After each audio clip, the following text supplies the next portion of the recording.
আবার গোলাম কেমনে এত সাতাসাতি করে তো আমি বুঝতে পারলাম না। গোলামের আবার কি গোলামের কি আবার অস্তিত্ব? আমরা আল্লাহর গোলাম, আল্লাহর বান্দা হওয়ার জন্য চেষ্টা, আমাদেরকে গ্রহণ করে কবুল করে সেই চেষ্টা করব। আর আমরা কার উম্মত? মুহাম্মদুর রাসূলুল্লাহ সাল্লাল্লাহু আলাইহি ওয়াসাল্লাম। খবরদার, আমার নবীর যখন নাম শুনবেন তখন বলবেন সাল্লাল্লাহু আলাইহি ওয়াসাল্লাম। খবরদার, নবীর লগে কোনো বেয়াদবি করা যাবে না। খবরদার, সাবধান। গেল তা একটু নবীর উম্মত যখন আমরা, তো নবীর জন্য কিছু করুন না, একটু করুন, দুরূদ শরীফ করুন। আল্লাহুম্মা সাল্লি আলা মুহাম্মাদিন ওয়া আলা আলি মুহাম্মাদ কামা সাল্লাইতা আলা ইব্রাহিম ওয়া আলা আলি ইব্রাহিম ইন্নাকা হামিদুম। اللهم بارك على محمد وعلى آل محمد كما باركت على إبراهيم وعلى آل إبراهيم إنك حميد مجيد। সম্মানিত হাজিরিন, এইবার আমরা দেখব নবী মুহাম্মদ রাসূলুল্লাহ সাল্লাল্লাহু আলাইহি ওয়াসাল্লামের হাদিসের ব্যাপারে আমার দুই একটা কথা আছে। কোরআনের ব্যাপারে কোনো কথা নেই, একটা কথা আছে। 3 নম্বর সূরা আলে ইমরানে প্রথমে 3-4 আয়াতের মধ্যে কথাটি আছে,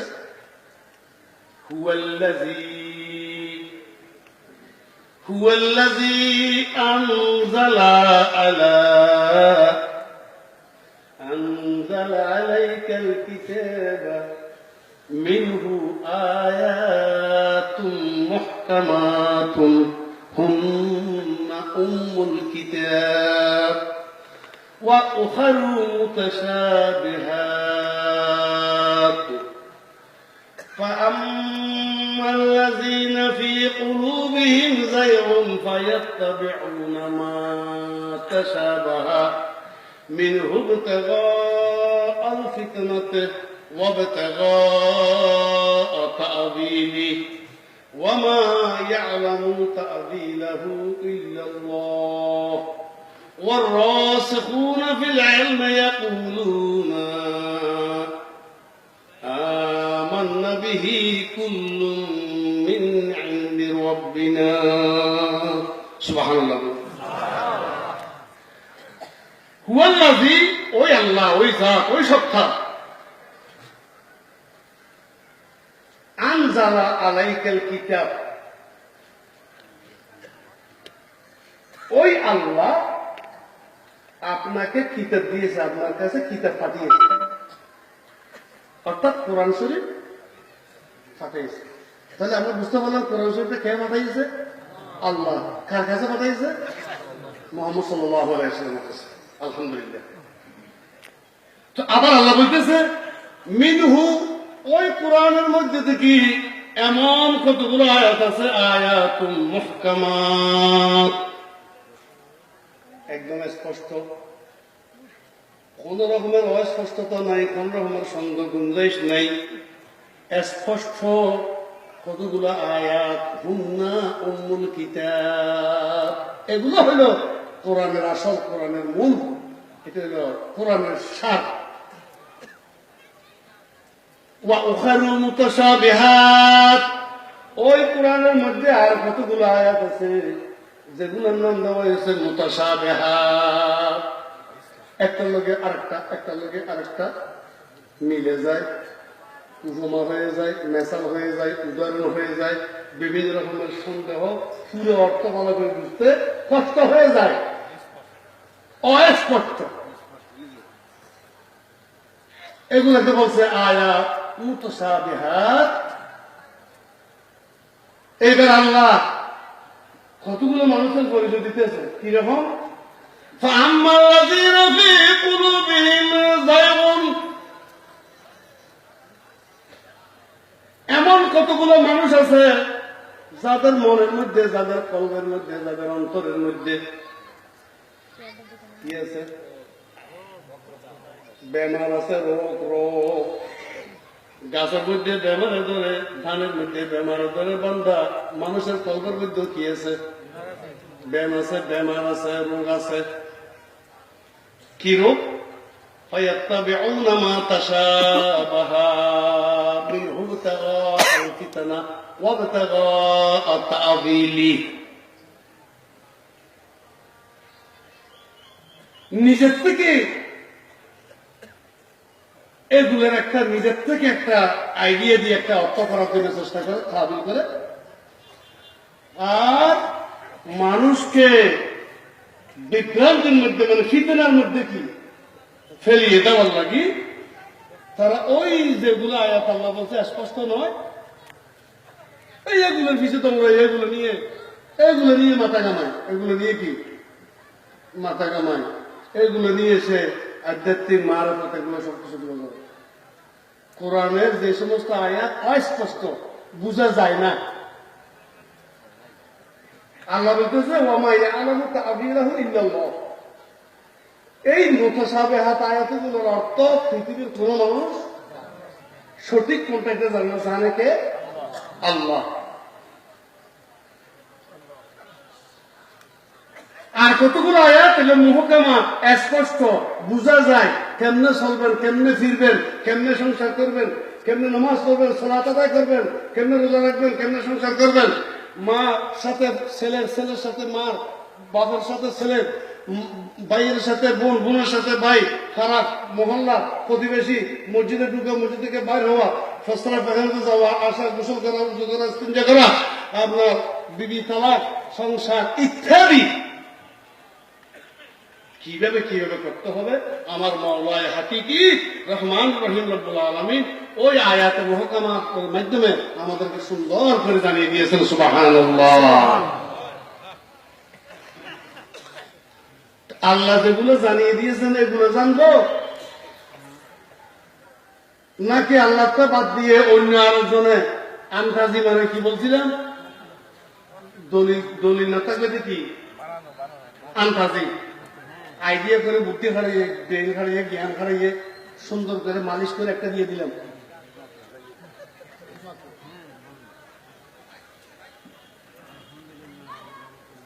এই জন্য আমি একটু ব্যতিক্রম বলবো, সামনে আসতেছি আমি।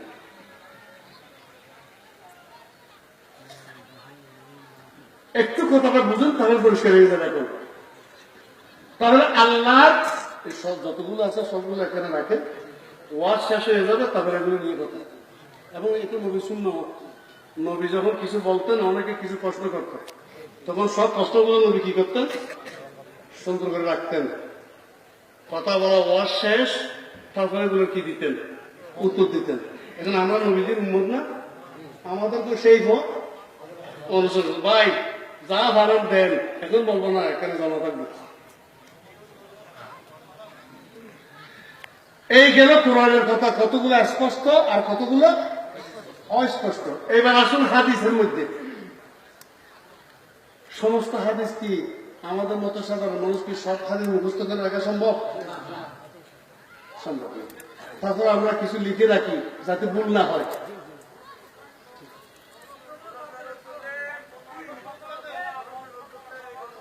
কি করি?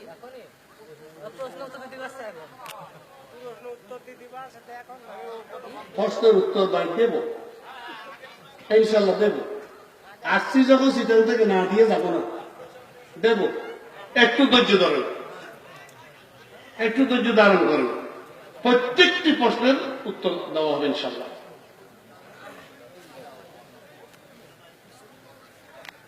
এইবার আসেন হাদিস। নবীজির হাদিস তো একই রকম হওয়ার কথা ছিল। কি রকম? একই রকম। কিন্তু এখন দেখতেছি হাদিস বহু রকম হয়ে গেছে। হাদিস কি বহু রকম হয়ে গেছে। ঘটনা কি? কারণ কি? কারণ হইল আমার নবীর দ্বীনুল ইসলামের মিশন জারি করার সময় এগুলোকে খণ্ড করে দেওয়ার জন্য, বাতিল করে দেওয়ার জন্য, সামনের দিকে অগ্রসর না হওয়ার জন্য যে কয়েকজন ব্যক্তি নেতৃত্ব দিয়েছিলেন তোর মধ্যে একজন ছিলেন রাজনৈতিক নেতা, একজন ছিলেন রাজনৈতিক নেতা আবু সুফিয়ান, আরেকজন ছিলেন ব্যবসায়ী আবু জাহেল, আরেকজন ছিলেন ফারাইল্লা মাতাব্বর। কে? হ্যাঁ, আবু লাহাব। এগুলোর নাম প্রায় মানুষ জানে, আবু লাহাব, আবু জাহেল, আবু সুফিয়ান, এগুলো সবাই জানে। এখানে আমার নবী বললেন,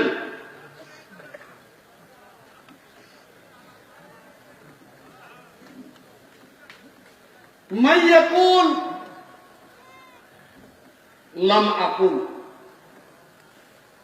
মাইয়াকুল আলাইয়া, একজন ব্যক্তি আমি বলছে বলে আমার একটা হাদিস, আমার একটা কথা বলল, লাম আকুল, কিন্তু আমি সে কথাটি বলি নেই। একজন এমন একটা হাদিস বললো, নবী বলতেছে, কিন্তু আসলে আমি কথাটি বলি নাই। ফালইয়াতাবাওয়া মাকআদাহু মিনান নার, বলছে তারে দুনিয়া থাকতে বলে দাও তার ঠিকানা জাহান্নামের আগুনে সে জ্বলবে, নাউযুবিল্লাহ। তো নবীর হাদিস নিয়ে কেউ যদি শয়তানি না করে, নবীর কথা কেন বললেন? কেন বললেন এ কথা? নিশ্চয় কেউ না কেউ শয়তানি করবে, হাদিস বানাবে, হাদিস বানাবে, হাদিস তৈরি করবে, বুদ্ধি খাটাইয়া, জ্ঞান খাটাইয়া, এলম খাটাইয়া হাদিস বানাবে।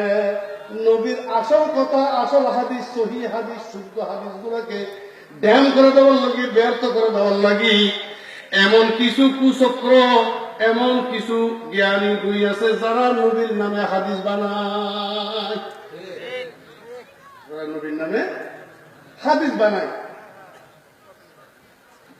এইরকম বানাইতে বানাইতে হইতে হইতে বিশেষ করে কারবালার প্রান্তর, কারবালার প্রান্তর নবীজির প্রিয় নাতি হাসান এবং হুসাইন ইন্তেকালের পরে মুসলমানদের মধ্যে সমস্ত আলেম সমাজ দুই ভাগে ভাগ হয়ে গেল। কয় ভাগ? দুই ভাগ। উলামায়ে মুদাইন, উলামায়ে মদিনা, উলামায়ে কুফা, দুইটা ভাগ হয়ে গেল। কুফার আলেমগণ, মদিনার আলেমগণ। যেমন মদিনা ইউনিভার্সিটি, মদিনার থেকে যে সমস্ত হাদিস ডাক্তার বের হইতেছে, তারা কোনটা সহি কোনটা, এগুলোকে তারা ভালো করে লেখাপড়া করার জন্য ইয়ে হইতেছে। মদিনার আলেমদের সাথে কুফার আলেমদের সাথে কি আছে? দ্বন্দ্ব হয়ে যায়। কেন দ্বন্দ্ব হয়ে যায়? কুফার আলেমগণ বেশিরভাগ ক্ষেত্রে ওই সমস্ত হাদিসগুলোর সামনে আনে, ওয়াজের মধ্যে ওয়াজ করে, ইবাদত বندگی সবকিছুর মধ্যে তরিকা, হাকিকত, মারফত, জিকির, আজকার, এই সমস্ত কিছুর মধ্যে এমন কতগুলো হাদিস আনে যেই হাদিসগুলো শুদ্ধ নয়, সঠিক নয়, সহি নয়, একদম। হুজুর 1 মিনিট কথা বল। আমি পাশে 10 জন আমার পাঠাইছে বিধায় আমি আসছি, ঠিক আছে? অবশ্যই অবশ্যই। একটা কথা বলছি, মাইন্ডে নেবেন না, কোনো দিন না। ভুল হলে ক্ষমা করবেন। এখন বর্তমান মনে করেন যে কিছু মানুষ যারা শিয়া মতে আছে, তারা আমাদের এই সুন্নিদের বলছে আমরা সব ভুল পথে। কিছু লোক আছে আল হাদিস, তারা এই আমাদের বলছে যে সুন্নিরা ভুল পথে। তা আপনি দয়া করে, আমাদের অনেকে চাচ্ছে যে এই সঠিক যেটা, এটা আপনি একটু আমাদের আলহামদুলিল্লাহ, আমরা প্রায় শুনি, ওইটা বলতে চাইছিলাম। ঠিক আছে, ঠিক আমরা আছে, প্রায় শুনি, ঠিক আছে। আমাদের একটু দেখি। বলতে এবার ধন্যবাদ, ধন্যবাদ, খুব সুন্দর কথা। তাহলে ভুল হলে ক্ষমা করবেন। না না না, ঠিক আছে, ঠিক আছে, ঠিক আছে। এইটা বললো তো আর এতগুলো কাগজ লাগে না, তারপর এগুলো আমি জবাব দেবো আল্লাহর কাছে। তাহলে আসেন, কেউ বলতেছে